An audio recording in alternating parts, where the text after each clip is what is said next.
Hola a todos, espero que se encuentren muy bien. En el siguiente video vamos a estudiar el tema de sucesos y probabilidad. Recordemos que esto está relacionado con los experimentos aleatorios. ¿Pero qué es un experimento aleatorio? Es aquel en el que no podemos predecir su resultado antes de realizarlo y está presente el azar. ¿Y qué es el espacio muestral y un suceso en un experimento aleatorio? El espacio muestral se simboliza con la letra E mayúscula y es el conjunto formado por todos los resultados posibles. Y un suceso es cualquier subconjunto del espacio muestral, se representa con letras mayúsculas. Ahora, revisemos un ejemplo en el que se aplican los conceptos mencionados anteriormente. Entonces, en el experimento de lanzar un dado cúbico, el espacio muestral es E igual a 1, 2, 3, 4, 5 y 6, que son las posibles opciones cuando lanzamos un dado. Y algunos sucesos que podemos considerar son los siguientes. Algunos, ¿por qué? Porque podemos definir muchos más. A. Sacar un número par. De las opciones que tenemos, ¿cuáles son números pares? 2, 4 y 6. B. Sacar un número primo. De las opciones que tenemos, los números primos son 2, 3 y 5. Suceso C. Sacar un número mayor a 5. De las opciones, al lanzar un dado, el único que cumple con esa condición es el número 6. Suceso D. Sacar un número mayor a 7. Cuando lanzamos un dado, es obvio que no vamos a obtener un número mayor a 7. Por lo tanto, este suceso no va a tener ningún elemento. Como no tiene ningún elemento, se simboliza de esta forma y quiere decir que este suceso es vacío. Suceso F. Sacar un número del 1 al 6. Sacar un número del 1 al 6 serían las opciones 1, 2, 3, 4, 5 o 6. Vemos que coincide con el suceso E. Ahora, el suceso A con una rayita encima se llama suceso contrario. ¿Suceso contrario a quién? Al suceso A. Como A era sacar un número par, entonces A con una rayita encima va a ser sacar un número primo. Un número impar, perdón. Entonces, el suceso A, rayita encima, va a tener las siguientes opciones: 1, 3, 5.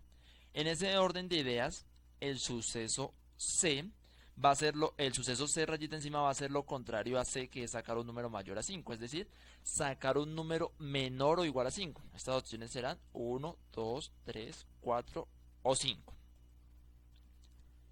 Según la cantidad de elementos que tiene cada uno de estos sucesos, podemos clasificarlos. Entonces, el suceso A y B es compuesto o son sucesos compuestos porque tienen más de un elemento. C es un suceso elemental porque solo tiene un elemento de las posibles opciones. D es un suceso imposible porque no contiene ningún elemento, ninguna opción. Y además, en el caso práctico sabemos que es imposible obtener un número mayor a 7. El suceso F se denomina suceso seguro. ¿Por qué? Porque contempla todas las opciones del espacio muestral. Pues es seguro que vamos a obtener un número entre 1 o 6.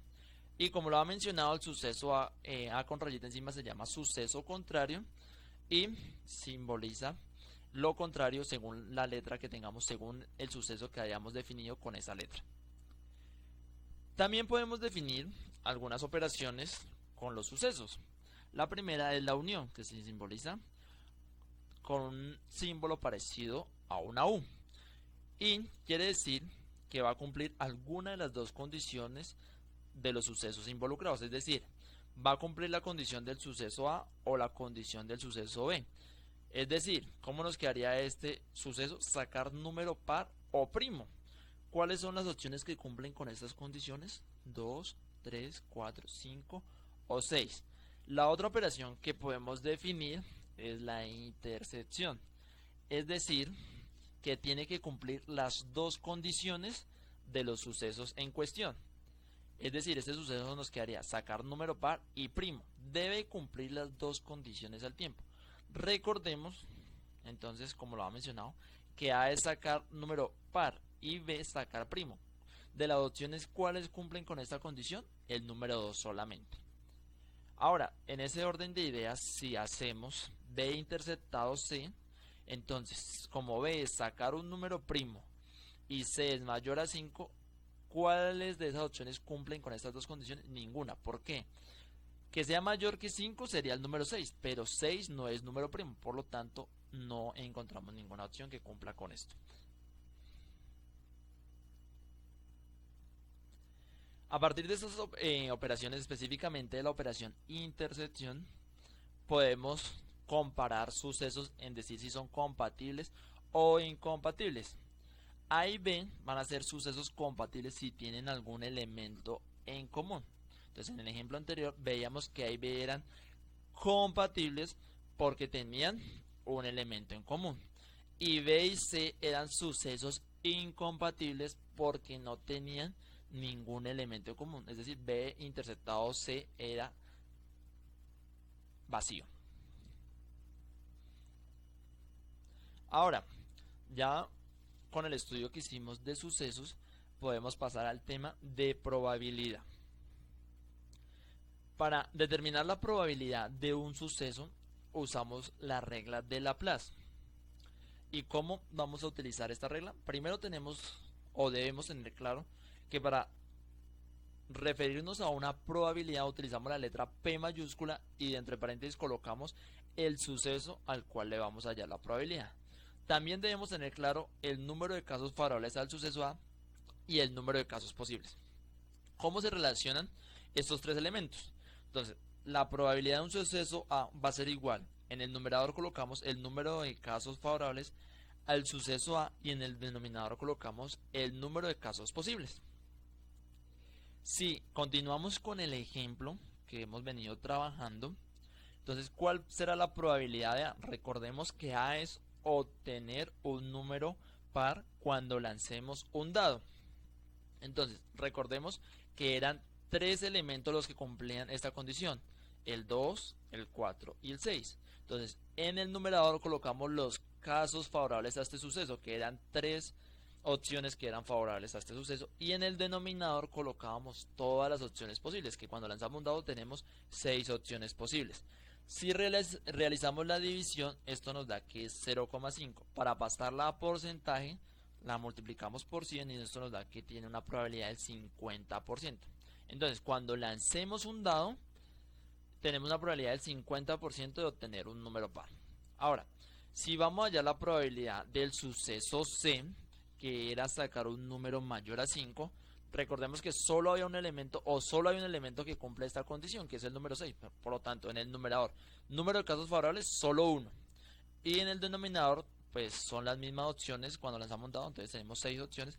Realizamos la división y esto nos da 0,16 con 6, que es periódico. Si lo vamos a pasar a porcentaje, pues realizamos el procedimiento que hicimos con la probabilidad del suceso A. Ahora, la probabilidad del suceso D. Entonces, D no contiene ningún elemento. ¿Por qué? Porque era un suceso imposible. Es imposible obtener un número mayor a 7 cuando lanzamos un dado.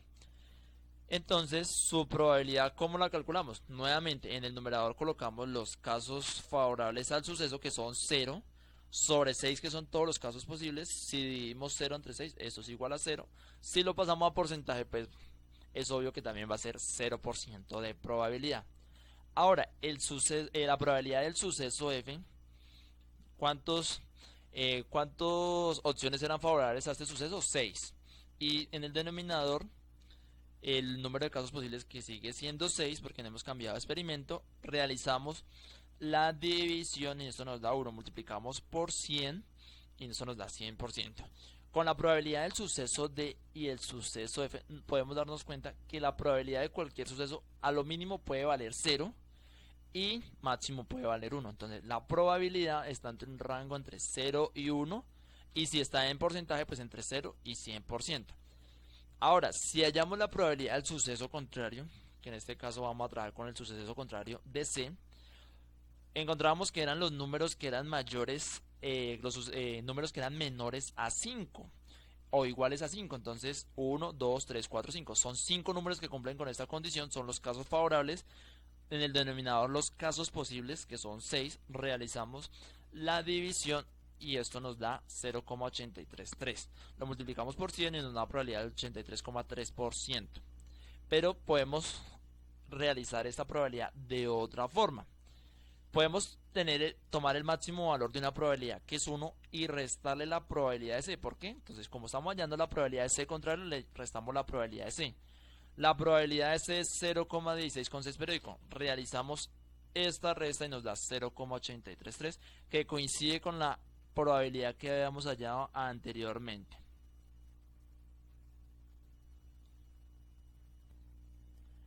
Bueno, entonces ahora calculemos la probabilidad cuando tenemos una operación entre sucesos. Entonces vamos a hallar la probabilidad de A unión B. Si recordamos, A unión B tenía 5 elementos. Entonces, 5 elementos que son favorables a este suceso sobre el número de casos posibles, que sigue siendo 6. Hago la división y me da 0,83 con 3 periódico. Existe otra forma de calcular esta probabilidad, y es tomar la probabilidad de A, sumarle la probabilidad de B y restar la probabilidad de la intersección. Entonces, por aparte calculo la probabilidad de la intersección, que recordemos tenía solo un elemento, entonces un elemento favorable a este suceso, 1 dividido entre 6, y eso me da 0,166. Esta fórmula es útil para cuando no tengamos la cantidad de elementos de cada suceso, sino conozcamos la probabilidad por aparte de cada uno de estos sucesos y la probabilidad de la intersección, y nos toca hallar la probabilidad de la unión. Entonces, si reemplazo cada uno de estos datos, entonces la probabilidad de A es 0,5, la probabilidad de B es 0,5, le resto la intersección que la hallamos aquí debajo, entonces le restamos 0,16 con 6 periódico. Resuelvo esto y me da 0,83 con 3 periódico. Entonces vemos que coincide con la probabilidad que habíamos hallado inicialmente cuando se contaron la cantidad de elementos que estaban en la unión y se hizo la operación. Entonces coincide. Ahora, si hallamos la probabilidad de B unido C, eso es igual, B unido C, a 2, 3, 5 y 6. Esos son los elementos que componen este suceso. Si hallamos su probabilidad, entonces son 4. 4 opciones que son favorables a este suceso, dividido entre 6, que son el total de opciones del experimento. Eso nos da 0,66 periódico. También, si aplicamos la fórmula anterior, entonces va a ser la probabilidad de B más la probabilidad de C, y no hay ninguna resta. Ya les explico por qué no se le resta la probabilidad de la intersección de estos dos sucesos. Entonces, si reemplazo, la probabilidad de B es 0,5 y le sumo la probabilidad de C, que es 0,16 con 6 periódico, y eso nos da 0,666 con 6 periódico, y vemos que coincide con la probabilidad que hicimos inicialmente. Entonces, vemos que en el primer ejemplo, o en el primer caso, se le restó la intersección entre los dos sucesos, y en el segundo no se le restó la intersección entre los dos sucesos. ¿Por qué pasa esto? Estamos que A y B son sucesos compatibles, como lo vimos anteriormente. Tienen en común el elemento 2. Entonces, cuando se está sumando la probabilidad de A y la probabilidad de B, el elemento 2 se está contando 2 veces. Al restar la intersección estamos contando una de las veces y nos va a quedar bien la probabilidad. Como en el suceso B y C, que son incompatibles, es decir, la intersección no tiene ningún elemento en común, si yo hallo la probabilidad de la intersección, me va a dar 0, es decir, que si a este resultado le resto 0, me va a seguir dando lo mismo. Entonces, cuando tenemos sucesos compatibles, se le resta la intersección, y cuando son sucesos incompatibles, no se le resta la intersección, pues porque vamos a obtener el mismo resultado. Ahora revisemos lo que son tablas de contingencia.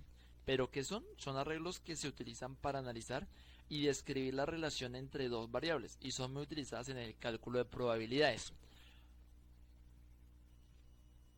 Para ver de qué se trata esto, revisemos el ejemplo 2, que consiste en que en una jornada deportiva participaron 225 hombres y 275 mujeres de una ciudad, y la cantidad de atletas que se inscribieron en las competencias de ciclismo, atletismo y baloncesto se muestran en la tabla. A partir de esa tabla, entonces, determinemos la probabilidad de elegir un deportista al azar y que ocurra alguno de los siguientes sucesos. El suceso H, ser una mujer ciclista, entonces la columna de mujeres, y que coincida con la disciplina de ciclismo, vemos que es la cantidad que está encerrada con un borde rojo, son 125 casos favorables a este suceso, dividido en el total de casos posibles, que es 225 hombres más 275 mujeres, nos da un total de 500. Realizo la división y me da 0,25. Multiplico por 100 y me da una probabilidad del 25%. Ahora, la probabilidad de que sea un jugador de baloncesto. Entonces, jugador se refiere a género masculino y que practique baloncesto. Entonces, voy a la columna de hombres que practiquen baloncesto. Tenemos 75, que está encerrado con borde azul. Entonces, numerador, 75 casos favorables al suceso, 500 que son todos los casos posibles. Realizo la división y me da 0,15 multiplicado por 100, me da una probabilidad del 15%. Ahora, la probabilidad de que el deportista seleccionado sea mujer. Entonces, vemos que el total de mujeres que se inscribieron son 275, que es el número que está encerrado con borde verde. Y en el denominador colocamos nuevamente todos los casos posibles, que son 500. Entonces, realizo la división, me da 0,55, la multiplico por 100 y me da una probabilidad del 55%. Por último, revisemos el ejemplo 3, que consiste en lo siguiente. En una clase hay 12 chicas y 16 chicos. Si se eligen dos alumnos al azar, calcula la probabilidad en cada caso. Entonces, suceso A, que sean los dos chicos; suceso B, que sean exactamente un chico y una chica; suceso C, que haya al menos una chica; suceso D, que no haya ningún chico. Entonces, probabilidad del suceso A. En el denominador vamos a colocar todos los casos posibles, que es la combinatoria de 28 y 2. En total hay 28 alumnos, vamos a seleccionar 2, no importa el orden, entonces lo resolvemos con esta combinatoria. En el numerador, todos los casos favorables al suceso, que es seleccionar 2 chicos. Como en total hay 16 chicos, la combinatoria de 16 con 2 nos da todas las formas posibles de hacer esto. Resuelvo lo del numerador, lo del denominador, y obtenemos 120 sobre 378. Simplifico, realizo la división y me da como resultado 0,3175. Probabilidad del suceso B, que sean exactamente un chico y una chica. Entonces, en el denominador tenemos los mismos casos posibles, que es la combinatoria de 28 y 2. En el numerador vamos a tener 16, ¿por qué? Porque son las 16 formas que tenemos de seleccionar a un chico, multiplicado por 12, que son las formas o las opciones que tengo para elegir una chica. Resuelvo esta multiplicación, me da 192 formas de elegir un chico y una chica, sobre todos los casos posibles, que es 378. Simplifico esta fracción, realizo la división y me da como resultado 0,508. Probabilidad del suceso C, que haya al menos una chica. Que haya al menos una chica quiere decir que en la selección puede haber una chica o dos chicas. Lo único que no puede pasar es que los dos sean chicos. Entonces podemos observar que el suceso C es contrario al suceso A, o el suceso A es contrario al suceso C. Es lo mismo. Entonces, para hallar la probabilidad del suceso C, utilizamos la fórmula del suceso contrario, que a 1, que es la máxima probabilidad que podemos obtener, le restamos la probabilidad del suceso contrario a C, que es la probabilidad de A. Reemplazo y esto me queda 1 menos 0,3175 y me da como resultado 0,6825. Y por último, probabilidad del suceso de que no haya ningún chico. Entonces, este suceso es lo mismo que seleccione dos chicas. Procedo de la forma que hallé la probabilidad del suceso A. En el denominador coloco todos los casos posibles, que es la combinatoria de 28 y 2. En el numerador coloco la combinatoria de 12 y 2, porque de 12 chicas voy a seleccionar 2. No importa el orden, entonces se realiza con combinatoria. Resuelvo cada una de estas combinatorias, en el numerador me da 66, en el denominador 378, simplifico, realizo la división y me da como resultado 0,1746. Bueno, entonces espero que este video les sea de gran ayuda para resolver su taller. Cualquier inquietud me la pueden realizar antes de la entrega del taller. Muchas gracias por su atención.